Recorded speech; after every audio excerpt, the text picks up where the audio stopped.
8 साल केंद्र सरकार चलाने के बाद अगर किसी देश के प्रधानमंत्री को विवेक अग्निहोत्री के चरणों में शरण लेनी पड़े तो इसका मतलब उस प्रधानमंत्री ने 8 साल में कोई काम नहीं किया। 8 साल खराब कर दिए। बताओ, विवेक अग्निहोत्री के चरणों में उनको शरण लेनी पड़ रही है, बचा लो बचा लो बचा लो। अगर किसी प्रधानमंत्री को कह रहे हैं कश्मीर फाइल्स टैक्स फ्री करो, अरे यूट्यूब पे डाल दो, फ्री फ्री हो जाएगी। टैक्स फ्री क्यों करा रहे हो? इतना ही तुमको शौक है, विवेक अग्निहोत्री को बोलो यूट्यूब पे डाल देगा, सारी पिक्चर फ्री है, सारे जने देख लेंगे एक ही दिन के अंदर। टैक्स फ्री की क्या जरूरत है? यूट्यूब पे क्यों नहीं डाल? कल एक मैंने अखबार में पढ़ा, हरियाणा के अंदर एक भारतीय जनता पार्टी का ही एक एमएलए था, उसने कहा आज मैं पार्क के अंदर इसकी फ्री स्क्रीनिंग करूंगा। तुरंत विवेक अग्निहोत्री का ट्वीट आया खट्टर साहब के, खट्टर साहब देखो ये फ्री में कर रहा है, इसको बोलो टिकट लेके करेगा।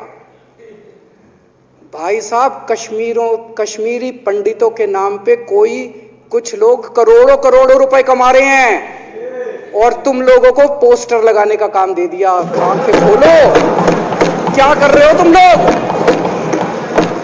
वो करोड़ों कमा गया, कश्मीरी पंडितों के नाम पे करोड़ों कमा गया और तुम लोग पोस्टर लगाते रह गए। क्या हाल बना दिया तुम लोगों का यार। आंखें खोलो तुम लोग।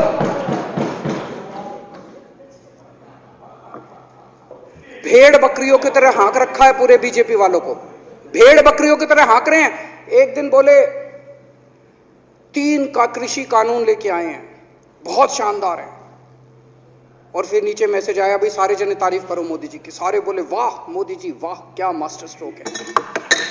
और मेरे को याद है इसी सदन के अंदर इन लोगों ने उन 3 कानूनों की खूब तारीफ की थी, बोले क्या मास्टर स्ट्रोक है और क्या शानदार कानून लेके आए।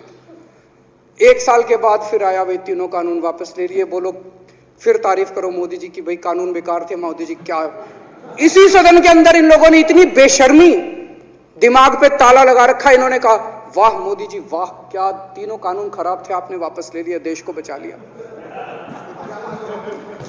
क्या मास्टर स्ट्रोक, ये क्या हाल बना दिया आप लोगों का यार।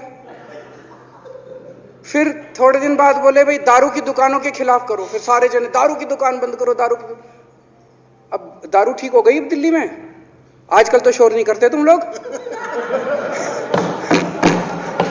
अब कश्मीर फाइल आ गई, पहले कृषि कानून, रोज काम दे रखा है तुमको, कुछ ना कुछ ऊपर से आ जाता है, काम दे रखा है। अब दारू की दुकानें। मेरा एक ही निवेदन है मेरे बीजेपी के साथियों से, आप तो अपने ही हो, आप तो सब अपने, मेरे छोटे भाई बड़े भाई बिदुरी साहब तो बड़े भाई है मेरे, आप तो सारे अपने हो यार। थोड़ा सा देश के बारे में सोचो यार, थोड़ा देश के बारे में सोचो। हिटलर भी जो था वो कम से कम अपने चमचों को नौकरी देता था, रोजगार देता था। इतिहास उठा के पढ़ो, उसने रोजगार तो दिया था। इन्होंने क्या दिया आपको? आपके बच्चों को नौकरी दी, आपके घर में कोई खाने पीने का इंतजाम करा, आपकी बिजली का इंतजाम करा। केजरीवाल काम आता है आपके भी घर की बिजली फ्री कर रखी है। दिल्ली के 12 लाख बच्चों को नौकरी दी है मैंने, स्कूल ठीक कर दिए, अस्पताल ठीक कर दिए। आपके घर में कोई बीमार हो, केजरीवाल दवाई पहुंचाता है, मोदी दवाई नहीं पहुंचाता। केजरीवाल काम आया।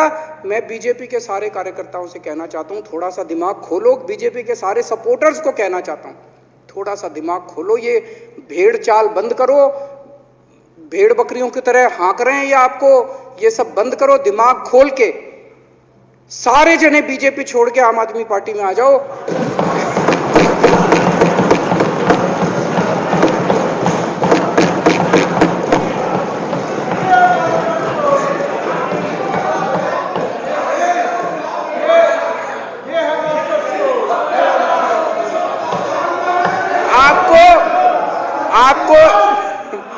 आपको इज्जत मिलेगी, सम्मान मिलेगा, आपसे कतई झूठे नारे नहीं लगवाएंगे। राष्ट्र निर्माण में आपको साथ लेंगे, हम राष्ट्र निर्माण करेंगे आपके साथ मिलकर। ये पोस्टर भी नहीं लगवाएंगे झूठी फिल्मों के।